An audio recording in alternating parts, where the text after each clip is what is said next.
Hi, replay people, as we give a moment for live people to join us. I heart you. I heart each and every one of you. Peekaboo with a heart. If it's your first time joining us, welcome to the Midday Moment. I'm your host, Dr. Davina Jones. The Midday Moment is the place where we remind ourselves to expect great things right here in the middle of the day.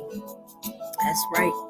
And we expect great things not because we ignore questions of the day. We expect great things not because we ignore challenges of the day. We expect great things because we recognize that we are both fully human and fully divine. And our fully human selves, y'all already know.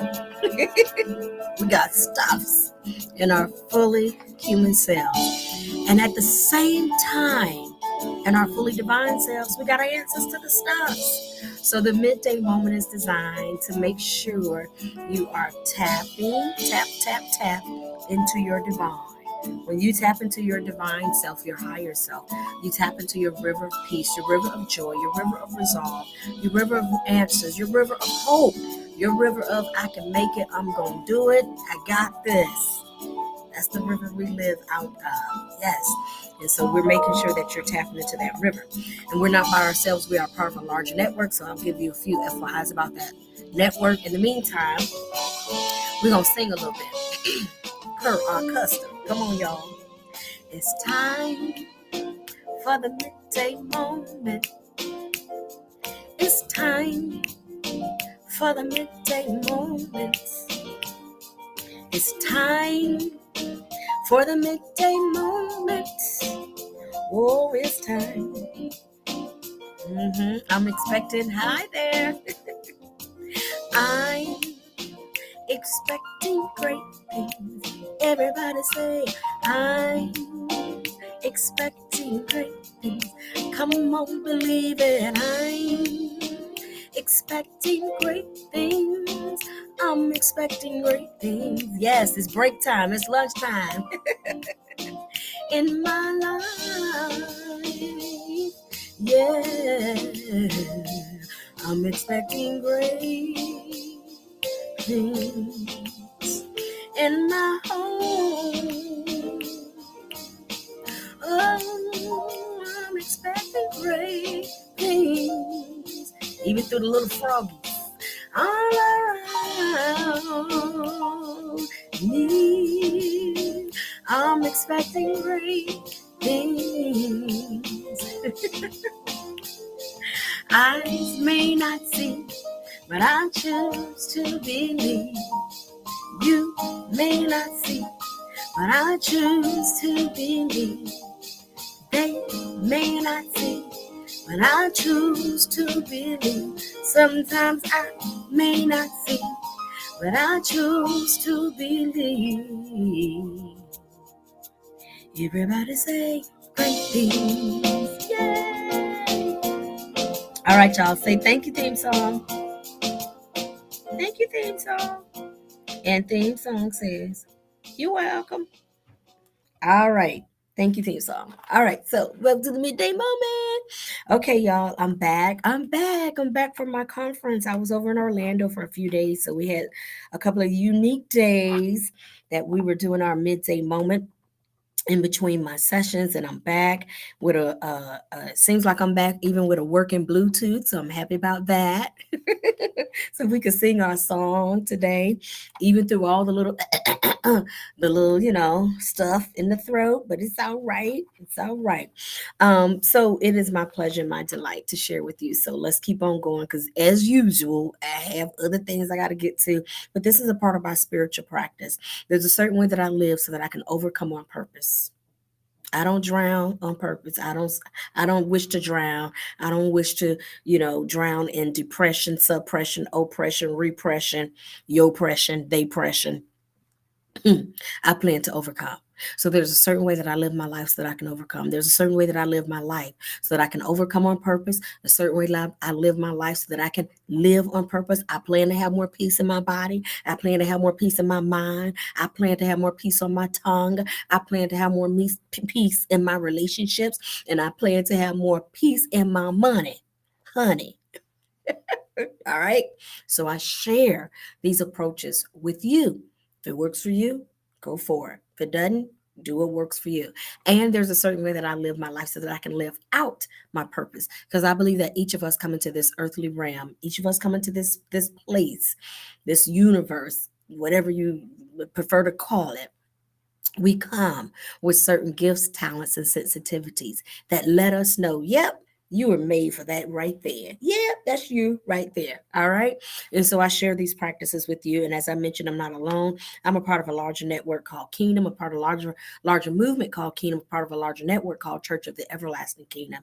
And simply put, we're here to offer you a different way of seeing, being, thinking, believing, speaking, and so forth, so that you can live life at its fullest, so that you can live life and have life more abundantly. You can have life and have that more abundantly. That doesn't mean you're not going to have questions, because you're fully human. And humans, we got questions, we got stuffs. So, but at the same time that you're human, you're also fully divine. Okay. And so we offer you perspectives from that. Today is a really unique day of prayer for us. We don't run away from this that we have in many cases on the calendar called Halloween, and we actually have a Halloween prayer. We have been studying together in our life-changing prayer book. Yep, we got prayers for the holidays in the book. Come on, Pulley, come on. We got prayers for all kinds of occasions. Remember, prayer is a conversation. Prayer is a conversation. It is you having a conversation with God. And I like to say God is love. And therefore, this is you having a conversation with love. And you can have a conversation with love on any given day at any given moment. The other foundation about prayer that we offer is that prayer does not change things. Prayer changes you. The love conversation changes you. And because of your change, through this love conversation, you change the things. I know y'all still praying for world peace. Well, you can pray for world peace. Let's pray for it. But prayer does not give you world peace. Prayer gives you peaceful people, and peaceful people give you world peace. Okay. All right. So speaking of world peace, we have a Halloween prayer. And so some of you know there's a whole, just different historical textures to what we call Halloween. And so I'm not even going to pretend to like articulate all of those nuances clearly. I love the way Dr. Pulley kind of mentioned today that, different religious groups, different family groups, different religious cultures or different cultures have different approaches. Some embrace Halloween, some have at it, have a fun time dressing up, whatever. Some people are like, no, it's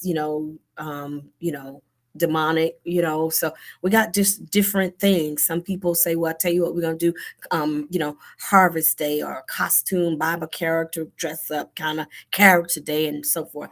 And so you work through however you wish to work through it, however you feel like you need to work through this day that we call Halloween. What we've chosen to do is still hold the consciousness of light, love, and peace. Even on this day of Halloween. And so in some historical references, it was a day where in some cases, they celebrated the dead. In other cases, they were trying to ward off the dead, ward off the spirits of the dead. Okay. And so that's why they put jack o' lanterns, the little pumpkins in the window with the little light, supposed to help ward off the evil. All right. And then there's also what some refer to as All Souls Day on tomorrow, All Saints Day, and celebrating the dead of the saints, or the saints that are dead. And some say those that were martyred. Some just say those that have transitioned, or they live on the other side. And so, anyways, you can go to different sites to look up history of Halloween, history.com, also, whatever. Try to go to some credible ones. In the midst of all of those definitions, and in the midst of all of those experiences, I still hold the consciousness of love and light. I'm still having a conversation, a love conversation, which is what we call prayer. I'm still having the conversation. And so I don't retreat from it. We don't retreat from it. We embrace it. So here is the Halloween prayer. It's beautiful. Listen, you buy the book. You buy the book. You can read through the prayer. You can say the prayer and breathe. Say another line in the prayer and breathe. Say another line and breathe. So you get a chance to embrace these prayers as you see fit. All right. So here's the Halloween prayer. As we celebrate Halloween with our children, the fun and festivities of the fall, and get in touch with our own inner child, because some people utilize it to have a play day, get in touch with their inner child. If that's not you, that's okay. You go on to other parts of this prayer. Let us remember the truth. There is only one power, God. In the book, it says God. I like to say love. God, love. There's only one power, God. And there's only one power, God. There's only one power, light. There's only one power, love. And that's why I like the way Charles Fillmore gives us an opportunity to say you can operate in greater light and lesser light. Remember in Genesis, when the earth appears to be without form, dark, and void. That's kind of Halloweenish. Genesis chapter 1, that's kind of Halloweenish. It's a little spooky. It's dark, it's without form, okay? It appears to be void, kind of ghostly. Genesis chapter 1, kind of ghostly. And in the midst of being kind of ghostly, being kind of spooky, love is still there, waiting to make some sense out of the darkness and say, let there be light. Love is still there. Light is still there. It just needs to be called forth. And let there be light. That's what this prayer does. In the midst of the spookiness, in the midst of the ghosts, the ghostliness, you still can own the position of calling out light. Okay? You can still do that. So this ain't the first Halloween. It's a little ghostly in Genesis chapter 1. And so we go back to Genesis chapter 1. And again, we're going to continue. There is only one power, there is only one God. There is only one power. That power is God. Therefore, we release any worry and anxiety. You don't have to worry. You don't have to fret. You don't have to fear. You can stand right there in Genesis. You can stand right here on Halloween and call out the light. Call forth the light. Let us remember the truth. There is only one presence, God, in various degrees, forms, variations. It's all God. It's all God. I love the quote.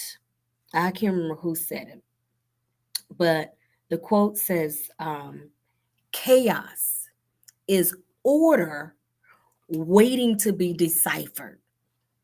That means it's all God.